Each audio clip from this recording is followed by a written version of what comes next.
بسم اللہ الرحمن الرحیم۔ تو ظاہر کیا ہے؟ ہوا ما ظاہر المراد منہ بنفس الصیغہ،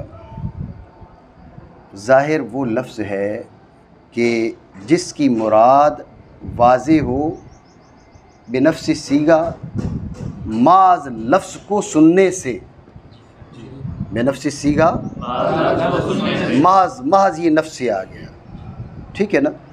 ظاہر وہ لفظ ہے کہ جس کی مراد محض لفظ کو سننے سے ہی واضح ہو، ظاہر وہ لفظ ہے جس کی مراد محض لفظ کو سننے سے ہی واضح ہو، ظاہر وہ لفظ ہے جس کی مراد محض لفظ کو سننے سے ہی واضح ہو۔ اتنی بات آپ سمجھے؟ توجہ ہے؟ ذہن میں رکھنا، نص بھی ایسا ہی ہے، نص پہ بھی یہی مسئلہ ہوتا ہے، صرف آپ لفظ سنیں معنی واضح ہو جاتے ہیں۔ مفسر بھی ایسا ہی ہے، آپ محض لفظ سنیں مراد واضح ہوتی ہے۔ محکم بھی ایسا ہی ہے، محض لفظ سنیں تو مراد واضح ہے۔ یعنی جو ظاہر ہے وہ نص بھی ہو سکتا ہے، نص کے ساتھ بھی جمع ہے، مفسر کے ساتھ بھی جمع ہے، اور محکم کے ساتھ بھی جمع ہے۔ بات میری سمجھے نہیں سمجھے؟ ٹھیک ہو گیا؟ تو پھر فرق کیا ہوا؟ یہ ہے تداخل، یہ ہے تداخل۔ متاخرین نے کیا کہا؟ متاخرین نے کہا کہ ما ظاہر المراد منہ بنفس الصیغہ، ظاہر وہ لفظ ہے کہ جس کی مراد ما صیغہ کو سننے سے ہی واضح ہو، لیکن کلام اس کے لیے چلائی نہ گئی ہو۔ کیا؟ کلام اس کے لیے چلائی نہ گئی ہو، اگر چلائی گئی ہو تو اب وہ نص بن جائے گا۔ تو جو ہے اگر چلائی گئی تو نص بن جائے گا۔ بات ہے ذہن میں؟ اب ظاہر نص کے ساتھ جمع نہیں ہو رہا۔ ما سیق الکلام لاجلہ، یہ کیا ہے؟ یہ ہے نص، سمجھو بات کو۔ اور ظاہر کیا تھا؟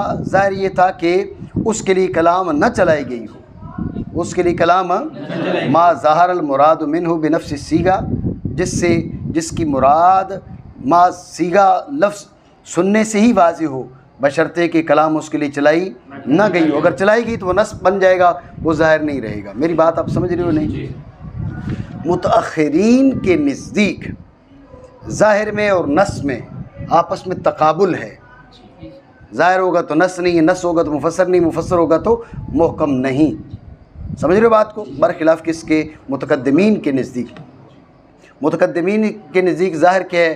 وہ نص مفسر محکم کے ساتھ جمع ہو سکتا ہے، نص وہ مفسر محکم کے ساتھ، مفسر کے وہ محکم کے ساتھ، اور محکم کے اندر سارے کے سارے پائے جا سکتے ہیں۔ میری بات آپ سمجھے نہیں سمجھے؟ اتنی بات آئی ادھر میں؟ مصنف رحمہ اللہ تعالیٰ نے کیا کیا ہے؟ مصنف رحمہ اللہ تعالیٰ نے متقدمین والا اسلوب اختیار کیا ہے، اور یہ دیکھیں نا آپ، ما ظہر المراد منہ بنفس الصیغہ، ٹھیک ہے؟ صرف اتنا کہا، آگے یہ نہیں کہا کہ کوئی ایسا لفظ استعمال کیا ہو کہ بشرط عدم سیاق الکلام لاجلہ وغیرہ، اس طرح کا کوئی کلمہ استعمال نہیں کیا، کوئی جملہ استعمال نہیں کیا، جس کا مطلب ہے کہ مصنف نے متقدمین کے اسلوب کو اختیار کیا۔ میری بات آپ سمجھیں؟ ٹھیک ہو گیا؟ تو چونکہ مصنف رحمہ اللہ تعالیٰ نے جس اسلوب کو اختیار کیا، ہم اسی پہ گفتگو کرتے ہیں۔ باقی میں نے فرق آپ کو بتا دیا کہ متقدمین کے نزدیک اور اسلوب ہے، متاخرین کے نزدیک اور اسلوب ہے۔ متاخرین صرف اتنا کریں گے، ایک قید بڑھائیں گے تاکہ بعد والی قسم نکل جائے۔ سمجھ رہے ہو بات کو؟ بعد والی قسم نکل جائے۔ مثلا کہ نص ہے تو نص کے اندر کیا کہا؟ مزداد وضوحاً علی الظاہر بمعنى فی المتکلم، یا ما سیق الکلام لاجلہ، اس قسم کا بول کے اس کے بعد کیا کہیں گے کہ وَيَحْتَمِلُ التَّخْصِيصَ وَالتَّعْوِيلَ۔ کیا؟ وَيَحْتَمِلُ التَّخْصِيصَ وَالتَّعْوِيلَ، تخصیص و تعویل کا احتمال رکھے۔ اب کہ مفسر نکل گیا، کیونکہ وہ تخصیص و تعویل کا احتمال نہیں رکھتا۔ اب جب بات کریں گے مفسر کی تو اب کیا کہیں گے کہ مزداد وضوحاً علی النص علی وجہ لا یبقى فیہ احتمال التخصیص والتعویل، جب یہ کہا نا لیکن یحتمل النسخ، نسخ کا احتمال رکھے، محکم نکل گیا۔ میری بات آپ سمجھ رہے ہو نہیں؟ اب اس گفتگو میں یہ بات بھی آ گئی کہ متاخرین کون کون سی قیدیں بڑھائیں گے۔ متاخرین ایک قید کا اضافہ کر دیں گے جس سے بعد والی قسمیں نکل جائیں گی. سمجھے؟ متقدمین نے یہ بات نہیں کی. متقدمین نے درجے بنا دیے، یہ درجہ ظہور ہے، یہ نص ہے، یہ مفسر ہے، یہ محکم ہے، آپس میں جمع ہو سکتے ہیں، تداخل ہو سکتا ہے. متاخرین نے کہا نہیں، تداخل نہیں، یہ تقابل ہے، اس لیے انہوں نے ایک ایک قید کا اضافہ کر دیا. بات آپ سمجھے نہیں؟ بات آ گئی ذہن میں. دوبارہ آتے ہیں ظاہر کی تعریف کی طرف. ظاہر کی تعریف کی کیا کی؟ ہوا ما ظہر المراد منہ بنفس الصیغۃ. ما ظہر المراد منہ بنفس الصیغۃ، وہ ہے کہ جس کی مراد اس سے، جس کی مراد ماض صیغہ کو سننے سے ہی واضح ہو، جس کی مراد ماض لفظ کو سننے سے ہی واضح ہو. اتنی بات آئی ذہن میں؟ ٹھیک ہو گیا؟ معنی کریں. ظاہر ہے اور وہ ہے اور وہ لفظ ہے کہ ظاہر ہو اس سے مراد ماض صیغہ سے. توجہ ہے نہیں ہے؟ توجہ ہے؟ اب ہے نا باسط؟ توجہ کرنا یار. تو تعریف آ گئی ذہن میں؟ بات سمجھے؟ اب ایک دو سوال جو آپ کرتے ہیں اس سے بات اور واضح ہو جائے گی. یہ سوالات جو بات جو ہوتے ہیں یہ اس میں مزید وضاحت کے لیے ہوتے ہیں. ٹھیک ہے نا؟ تو ورنہ خارجی سوالات بہت زیادہ کیے جا سکتے ہیں. ٹھیک ہے؟ تو خارجی سوالات کرتے رہیں اور وہ خارجی باتیں سمجھ آئیں گی، یہ اصل کتاب جو ہے نا وہ رہ جائے گی. اس لیے خارجی سوالات بہت زیادہ ان کی حاجت نہیں ہے، اس قدر ہوں تاکہ جس سے حل کتاب ہو جائے. ٹھیک ہو گیا؟ تو کہا ما ظہر المراد منہ. کل بھی یہ اعتراض کیا تھا کہ یہ اخذ المحدود فی الحد ہے. المشترک ہوا مشترک فیہ. الظاہر ما ظہر، الظاہر ما ظہر. تو تعریف کی جا رہی ہے ظاہر کی اور تعریف کے اندر آ رہا ہے ظاہرہ. میں تقریر پھر کر دیتا ہوں تاکہ تمہارے تمہیں ذہن نشین ہو جائے کہ اخذ المحدود فی الحد کیوں جائز نہیں ہے. اخذ المحدود فی الحد اس لیے جائز نہیں ہے کہ معرف کی معرفت موقوف ہے تعریف کی معرفت پر، تعریف کی معرفت موقوف ہے اس کے ہر جز کی معرفت پر. جب اس کا ایک جز خود معرف ہوگا، اب تعریف کی معرفت ہر جز پر موقوف اور ایک جز معرف، تو تعریف کی معرفت معرف کی معرفت پر موقوف اور معرف کی معرفت تعریف کی معرفت پر موقوف. معرف کو سمجھنا تعریف کو سمجھنے پر موقوف اور تعریف کو سمجھنا اس معرف کو سمجھنے پر موقوف. یہ دور لازم آئے گا. سمجھے؟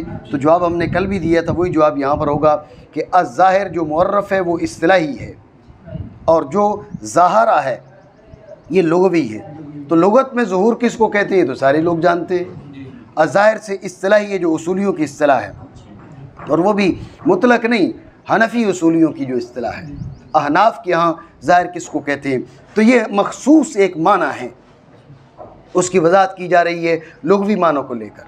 بات آپ سمجھے نہیں؟ معنی کریں. ظاہر ہے اور وہ لفظ ہے. ایک چیز اور ذہن میں رکھ لیں کہ ما قبل میں بھی ہم نے کہا لفظ، اب بھی کہہ رہے ہیں لفظ. تو آپ جانتے ہیں کتب نحو کی ابتدا میں آپ نے پڑھ لیا کہ لفظ جو ہے وہ مفرد کو بھی شامل ہوتا ہے، مرکب کو بھی شامل ہوتا ہے. ٹھیک ہے؟ تو پہلی جو تقسیم تھی وہ بھی لفظ کی ہے، دوسری بھی لفظ کی ہے. فرق یہ ہے کہ پہلی تقسیم لفظ مفرد کی ہے اور یہ کلام کی ہے. کلام بھی تو لفظ ہے نا، سمجھ رہے ہو بات کو؟ تیسری تقسیم پھر لفظ مفرد کی ہے، چوتھی تقسیم پھر کلام کی ہے. حقیقت، مجاز، صریح، کنایہ یہ پھر لفظ مفرد کی ہے. آگے جو ہے عبارت و نص وغیرہ وہ کہ پھر کلام کی ہے. بات سمجھے نہیں؟ تو پہلی اور تیسری جو تقسیم ہے وہ لفظ مفرد کی، دوسری اور چوتھی تقسیم کیا ہے وہ بھی لفظ کی ہے لیکن لفظ مرکب اور کلام کی تقسیم ہے. بات سمجھے نہیں؟ تو اس سے آپ کو یہ بھی اندازہ ہو گیا کہ وہ ما سے مراد کیا ہے؟ لفظ مرکب ہے، کلام ہے. ٹھیک ہو گیا؟ معنی کریں. اور وہ لفظ ہے کہ ظاہر ہو اس سے مراد نفس صیغہ سے. نفس صیغہ، نفس تو تاکید کے لیے نہیں، ماض صیغہ کو سننے سے ہی مراد ظاہر ہو. ماض صیغہ کو سننے سے ہی مراد ظاہر ہو جائے. کیا توجہ ہے؟ یہ محض نفس صیغہ، یہ محض کی قید کیوں لگائی؟ یہ لفظ نفس کا اضافہ کیوں کیا؟ یوں کہیں توجہ ہے؟ لفظ نفس کا اضافہ کیوں کیا؟ سمجھ رہے ہو بات کی؟ تو اصل میں سمجھیں کہ یہ خفی کو نکالنے کے لیے. سمجھ رہے ہو بات کو؟ خفی کی مراد بھی واضح ہو جاتی ہے بآسانی، لیکن کوئی نہ کوئی کرینہ ہوتا ہے ادھر قریب ترین. سمجھو؟ تو اب مراد اس کی بھی واضح ہو جاتی ہے، کیونکہ ایک ہے نا مشکل، وہ تو تھوڑا اس میں زیادہ خفا ہوتا ہے، مجمل میں اور زیادہ، متشابہ میں اور زیادہ. یہ جو خفی ہے نا، اس میں خفا انتہائی کم ہے. سمجھ رہے ہو میری بات کو؟ خفی جو ہے اس میں خفا انتہائی تھوڑا ہے. جب بہت تھوڑا خفا ہے تو ادھر قریب قریب کوئی کرینہ ہوگا، اس پہ جیسے ہی آپ کا دھیان گیا مراد واضح ہو جائے گی. سمجھ رہے ہو بات کو؟ مراد واضح ہو جائے گی. تو اب ما ظہر المراد منہ بسماع الصیغہ، یہ بھی ہے ما ظہر المراد منہ بسماع الصیغہ، وہ بھی ہے ما ظہر المراد منہ بسماع الصیغہ. صیغہ کو سنا مراد واضح ہو گئی، یہ بھی صیغہ کو سنا مراد واضح ہو گئی. تو پھر دونوں میں فرق کیا باقی رہا؟ اس لیے یہاں پر لفظ نفس کا اضافہ کیا. وہاں پر گفتگو سننے سے مراد واضح ہو گئی، لیکن کرینہ ملا تو جو ہے کرینہ ملا تو یہاں پر بھی گفتگو کو سنا تو مراد واضح ہو گئی، لیکن کرینہ کے بغیر. فرق سمجھے نہیں سمجھے؟ یہاں ایک اور بھی فرق ایک اور بات بھی سمجھ لو. میں نے بھی آپ کو بتایا کہ متقدمین کے نزدیک ظاہر نص مفسر محکم ان کے بیچ تداخل ہے، متاخرین کے بیچ تقابل. متاخرین کہتے ہیں تقابل ہے، متاخرین پر تو کوئی اعتراض نہیں ہوگا، متقدمین پر اعتراض ہوگا کہ اقسام میں تو ہوتا ہی تقابل ہے، تو پھر آپ تداخل کے قائل کیسے ہیں؟ تداخل کیسے ہو سکتا ہے؟ اعتراض بنا نہیں. توجہ ہے؟ کرم دین نیند آ رہی ہے؟ دھیان توجہ رکھو. تو سوال یہ ہے کہ متقدمین پر یہ سوال ہوگا کہ آپ کے نزدیک اقسام میں ہے تداخل، تو اقسام میں تو تقابل ہوتا ہے. تو متقدمین پھر یہ جواب دیتے ہیں کہ یہاں پر تقابل ہے ظاہر اور خفی میں، نص اور مشکل میں. ٹھیک ہے نا؟ ادھر مفسر ادھر مجمل میں، محکم اور متشابہ میں تقابل ہے. ان چاروں کے آپس میں نہیں ہے، ان کے متقابلات میں ہے. بات سمجھو نہیں سمجھے؟ ٹھیک ہو گیا. اس لیے میں نے آپ دیکھو کہ ظاہر کی وضاحت کرتے ہوئے بے نفس صیغہ، اس لیے میں خفی کو لے کر آیا، کیونکہ ظاہر میں اور ادھر خفی میں کیا مانا جا رہا ہے؟ تقابل مانا جا رہا ہے. تو نفس صیغہ کہہ کر خفی کو نکالا، کیونکہ اس کو بھی گفتگو کو سنا جائے تو معنی واضح ہو جاتے ہیں. لیکن فرق یہ ہے کہ نفس صیغہ سے واضح نہیں ہوتے، کوئی کرینہ ملتا ہے تو واضح ہوتے ہیں. یہاں پر نفس صیغہ سے واضح ہوتے ہیں. بات میری سمجھے نہیں؟ دوبارہ سمجھیں توجہ سے. ظاہر کیا ہے؟ وہ ما ظاہر المراد منہ بنفس صیغہ، صیغہ کے ساتھ لفظ نفس کا اضافہ کیوں کیا؟ ساجد توجہ ہے؟ صحیح. ظاہر کے ساتھ صیغہ کے ساتھ لفظ نفس کا اضافہ کیوں کیا؟ تو اس کے بارے میں میں نے آپ کو بتایا کہ اصل میں جو خفی، مشکل، مجمل، متشابہ ہے، ان میں سے جو خفی ہے اس میں انتہائی کم درجے کا خفا ہوتا ہے. حتیٰ کہ آپ توجہ کریں نا، ارد گرد کوئی نہ کوئی آپ کو کرینہ مل جائے گا، بات واضح ہو جائے گی. مزید انشاءاللہ خفی پہ گفتگو ہوگی تو بات اور واضح ہو جائے گی. سمجھ رہے ہو بات کو؟ تو اب خفی جو ہے اس میں ہوتا ہے، خفا ہوتا ہے، لیکن اتنا ادنا درجے کا کہ آپ نے غور کی، آپ نے توجہ کی، بس کرینہ کوئی نہ کوئی ادھر موجود ہوگا اور فوراً آپ کو بات سمجھ میں آ جائے گی. تو کہا جا سکتا ہے کہ ما ظہر المراد منہ بسماع الصیغہ، ما ظہر المراد منہ بسماع الصیغہ، کہ گفتگو سننے سے ہی مراد واضح ہو گئی. کیا یہ وہاں کہا جا سکتا ہے؟ تو پھر خفی میں اور ظاہر میں فرق تو باقی نہ رہا.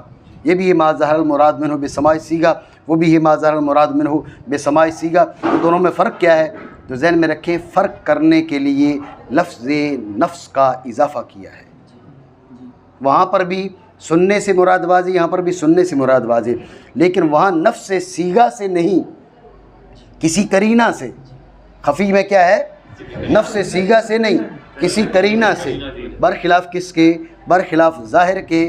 ظاہر میں نفس سیغہ سے مراد واضح ہوتی ہے۔ اصل میں باسط کو عادت ہے آگے پیچھے دیکھنے کی، توجہ ادھر نہ کرنے کی۔ ابھی کوئی کام ہے اکرام سے؟ جی کچھ کہنا چاہ رہے ہیں آپ کو؟ توجہ ہے آپ کی؟ جی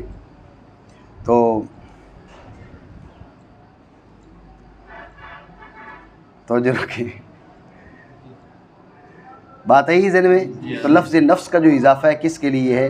وہ خفی کو نکالنے کے لیے۔ لفظ نفس کے اضافہ کس کے لیے ہے؟ خفی کو نکالنے کے لیے۔ باسط ہے؟ سمجھ آ رہی ہے؟ توجہ کرے گا تو سمجھ آئے گی نہیں یار۔ تو یہاں پر میں نے آپ کو پھر یہ فائدہ بتایا کہ یہاں سے متقدمین پر وارد ہونے والے ایک اعتراض کا جواب بھی سمجھا جا سکتا ہے۔ اعتراض یہ ہوتا ہے متأخرین پر نہیں ہے، کیونکہ وہ تو ان اقسام اربع کے بیچ تقابل مانتے۔ ظاہر نص نہیں ہو سکتا، نص مفسر نہیں، مفسر محکم نہیں، ان کے بیچ تقابل۔ متقدمین چونکہ تقابل نہیں مانتے، وہ تداخل کو اس مقام پہ جائز قرار دیتے۔ اعتراض ہوگا پھر 4 قسمیں کیوں بنائی ہیں؟ جب 4 قسمیں ہیں تو پھر آپس میں تقابل کیوں نہیں ہے؟ تداخل کیسے ہو سکتا ہے؟ تو انہوں نے کہا کہ یہ آپس میں متداخل ہو سکتی ہیں، ان کو ہم نے جو مقابل بنائے وہ ان کے بنائے، خفی کے، ظاہر خفی کے، نص مشکل کے، مفسر مجمل کے، محکم متشابہ کے۔ سمجھے بات کو؟ یہ وجہ ہے کہ میں نے یہاں پر ظاہر پر گفتگو کرتے ہوئے کس کو لے کے آیا ہوں؟ خفی کو لے کر آیا ہوں، اس لیے کہ ظاہر میں اور خفی میں وہ تقابل مانتے ہیں، ظاہر میں اور نص میں تقابل نہیں مانتے متقدمین۔ بات میری سمجھے نہیں؟ ٹھیک ہو گیا؟ اس سے آپ کو اندازہ ہو گیا کہ لفظ نفس کا اضافہ کیوں کیا۔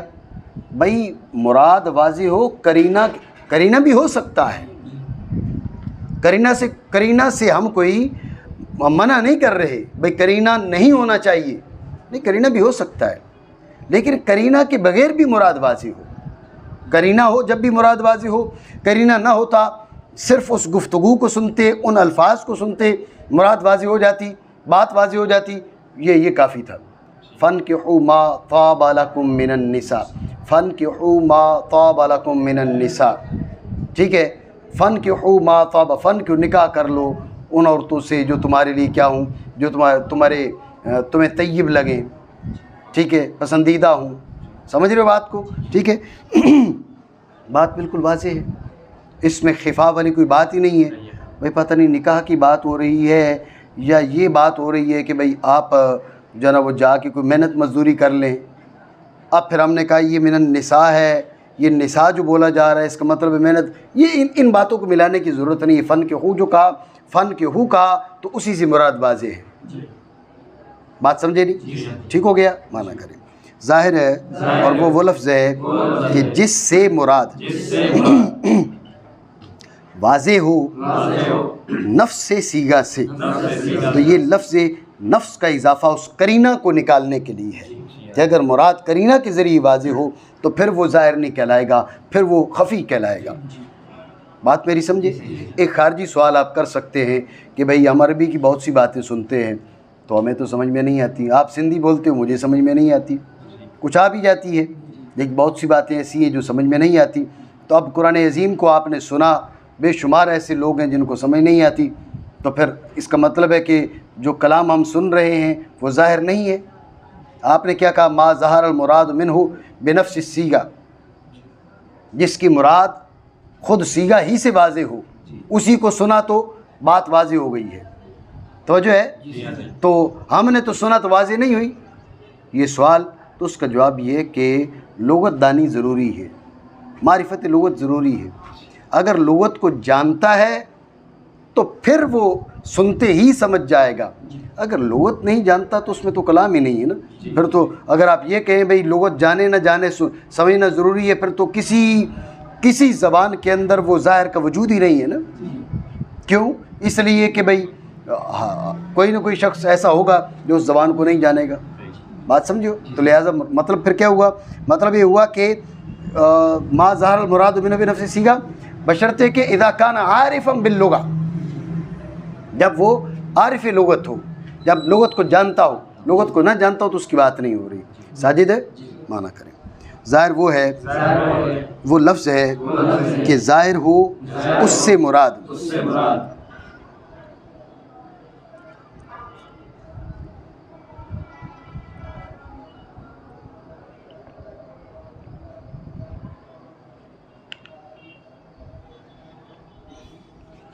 ایک اور چیز یہاں سمجھیں، ما ظہر المراد منہ، ما ظہر یہ نہیں کہا ما ظہر ما نہ ہو جس کی معنی واضح ہو،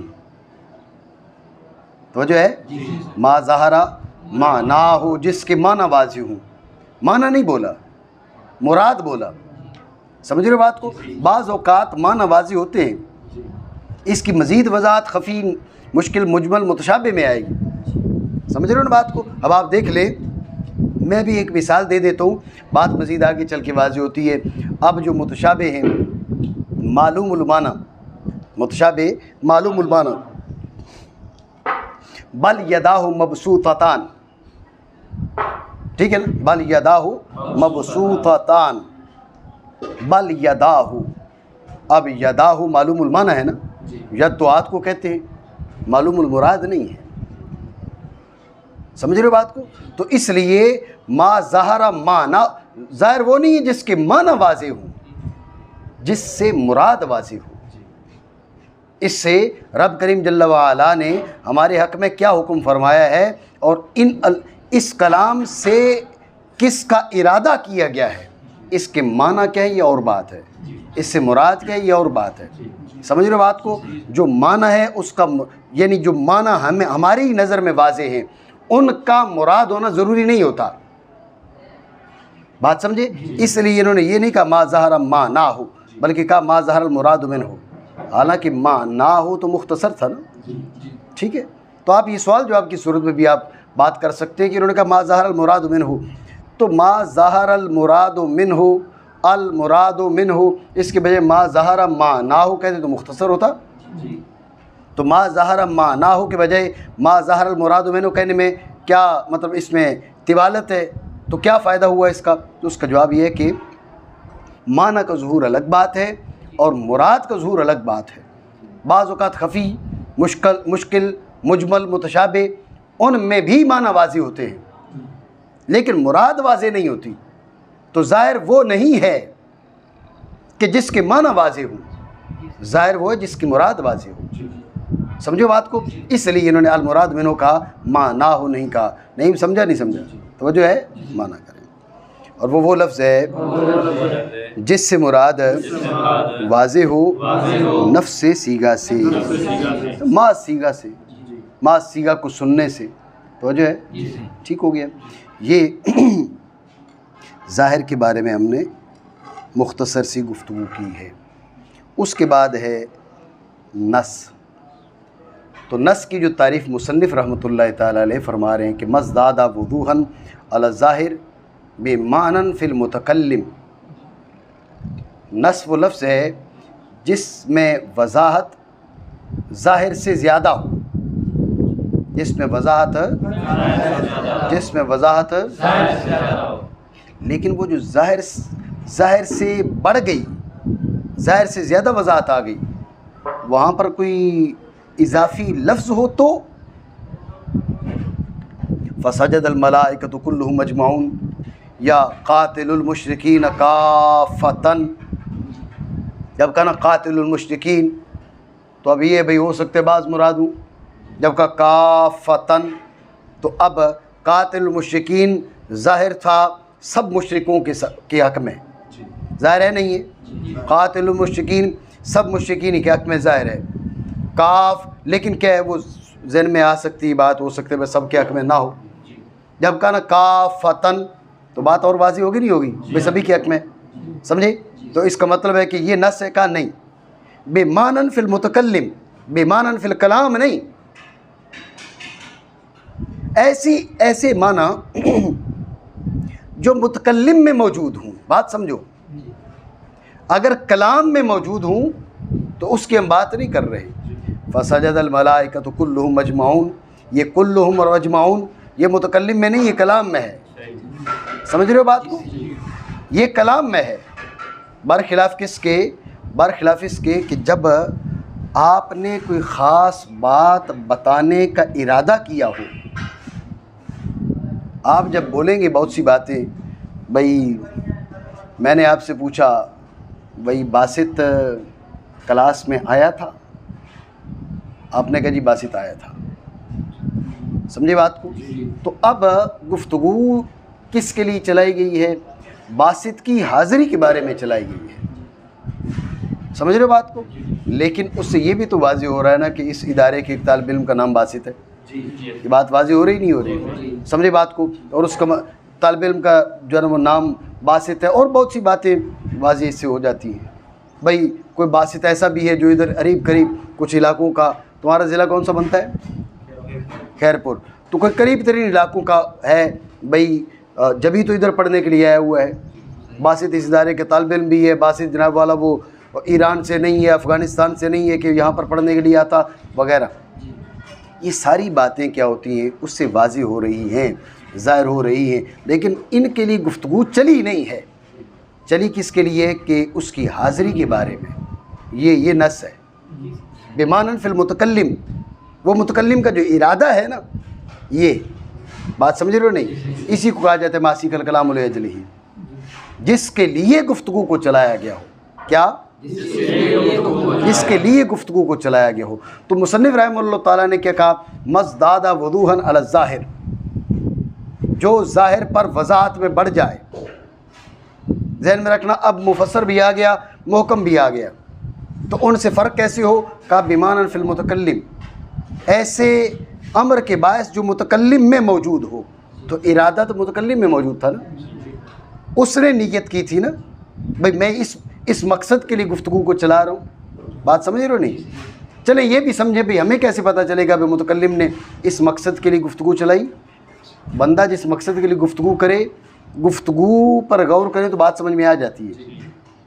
فَانْكِحُوا مَا طَابَ لَكُم مِّنَ النِّسَاءِ مَثْنَىٰ وَثُلَاثَ وَرُبَاعَ، 2 3 3 4 4۔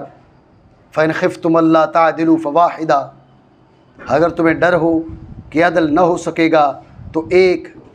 تو اس سے اس آیہ مقدسہ کو آپ تلاوت کریں تو آپ کو اندازہ ہو جائے گا کہ یہاں یہ نہیں بیان کیا جا رہا کہ آپ نکاح کر سکتے ہیں،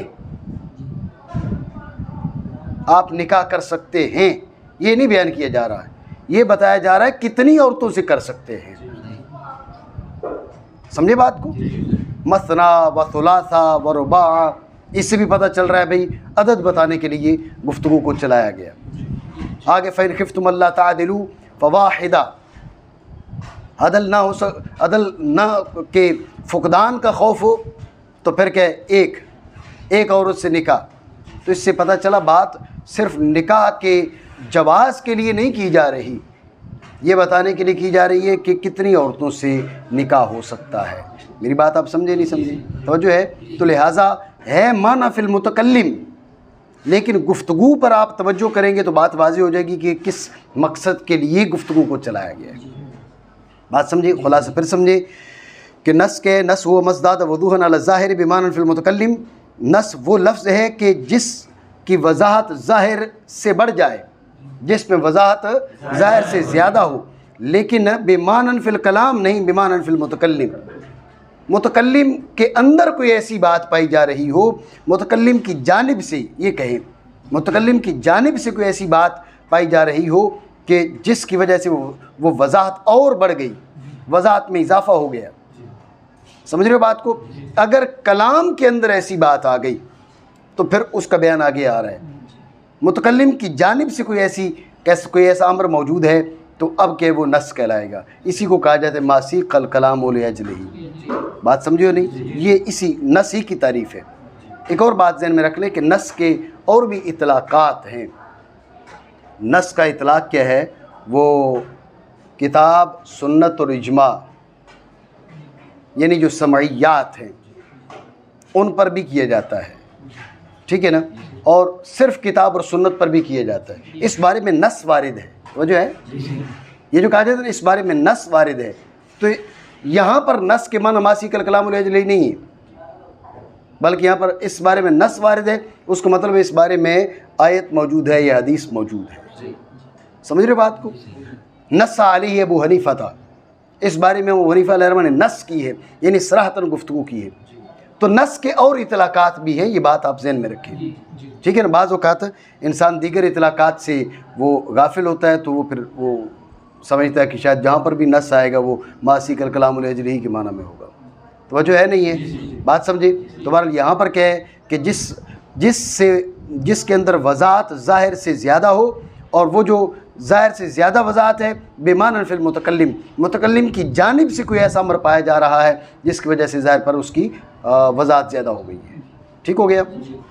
اور وہ ہے کہ زائد ہو عذر وضاحت کے ظاہر پر ایسے معنی کے باعث ہے جو متکلم میں ہے. جی پڑھا ہے نا آگے؟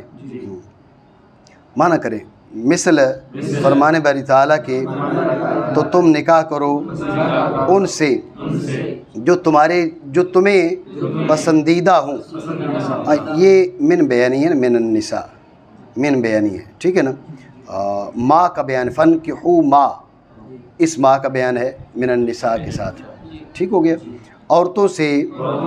یہاں پر تو الآیہ لکھ دیا، مطلب مثنا و ثلاثہ و رباع.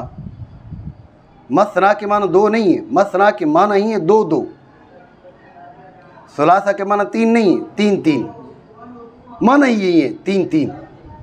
رباع چار چار، خماسہ پانچ پانچ، سداسہ چھ چھ، سباع سات سات.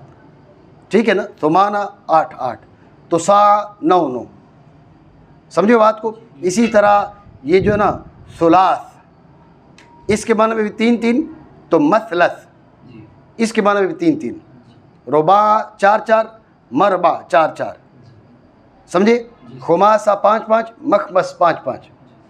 بات آئی نا ذہن میں؟ ہاں تو یہ نہیں ہے کہ یہاں مثنا دو بار کہیں گے تو معنی ہوں گے دو دو، نہیں. اکیلے مثنا کے معنی دو دو. یہ تم جو ہے وہ قافیہ وغیرہ میں اور ہدایت الناو میں جو عدل ہے اس کے بیان میں اس کا ذکر آتا ہے. بات آئی ذہن میں؟ ٹھیک ہے. اب یہ جو کہا نا الآیتا، یہ ہے اقرأ الآیتا، یہ مفعول بہی ہے فعل محذوف کا، تو اس کو ایسے پڑھیں گے الآیتا. سمجھے بات کو؟ اور بھی ترکیبیں یہاں پر جائز ہیں، ایک ترکیب آپ ذہن میں رکھ لیں. الآیتا یعنی اقرأ الآیتا، الحدیثہ یعنی اقرأ الحدیثہ. سمجھ رہے ہو بات کو؟ کیونکہ وہ ظاہر ہے. ہاں اب ذہن میں رکھیں کہ ظاہر کی مثال نہیں دی تھی، نص کی آ کے مثال دی. نص کی آ کے جو مثال دی اس میں ظاہر کی بھی دے دی اور نص کی بھی دے دی. تو یہی آئے مقدسہ فانکحوا ما طاب لکم من النساء مثنا و ثلاثہ و رباع، یہ ظاہر کس میں ہے؟ مانا کرے کیونکہ وہ ظاہر ہے اطلاق میں، نص ہے عدد کے بیان میں. توجہ ہے نہیں ہے؟ اطلاق میں مطلب کیا؟ ذہن میں رکھنا.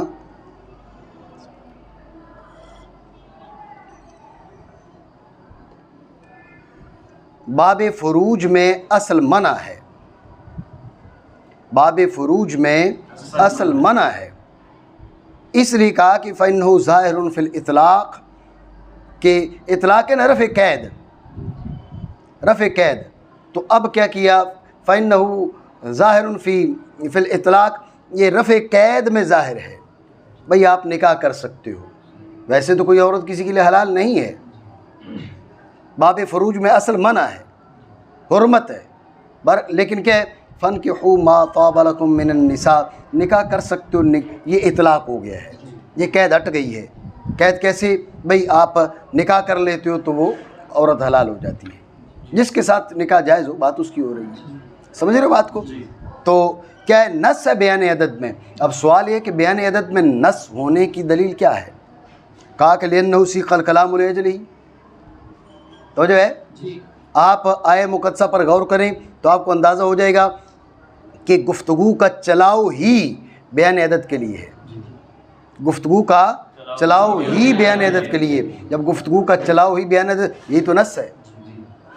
سمجھو بات کو؟ پہلے کہا تھا بمعنی فی المتکلم تعریف میں، اب آگے وضاحت کے اندر کیا کہہ دیا کہ سیق الکلام لأجلہ.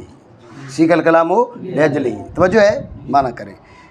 نص ہے بیان عدد میں، تو یہ بیان عدد میں نص ہونے کی کیا دلیل ہے، وہی آگے بیان کر رہے ہیں، کیونکہ چلائے گی یہ کلام اسی کے لیے۔ خارجی سوال کی کیا دلیل ہے کہ کلام اسی کے لیے چلائی گئی، تو اس کا جواب میں نے آپ کو بتا دیا کہ آپ آیہ مقدسہ کو پڑھ لیں، مثنا و ثلاثہ و رباع، ادھر صرف فن کے ہو کہہ دیا، فن کے ہو، سمجھ رہے بات کو، فن کے ہو، نکاح کر لو، اس میں صرف یہ کہہ دیا، یہاں پر مثنا و ثلاثہ و رباع یہ بیان کر کے پھر آگے فَإِنْ خِفْتُمْ أَلَّا تَعْدِلُوا فَوَاحِدًا، اگر یہ ڈر ہو کہ تم عدل قائم نہ رکھ سکو گے تو پھر ایک، تو یہ کلام کو پڑھنے سے صاف واضح ہو رہا ہے کہ نکاح کا جواز تو بتایا جا رہا ہے، لیکن نکاح کے جواز کی نسبت اصل یہ بتایا جا رہا ہے کہ کتنی عورتوں سے نکاح کر سکتے ہو، بات سمجھے ہو نہیں سمجھے، کتنی عورتوں سے نکاح کر سکتے ہو، اصل یہ بتانا مقصود ہے۔ بات ہے ذہن میں، مفسر محکم پھر پڑھتے، اتنی بات آ گئی ذہن میں جی۔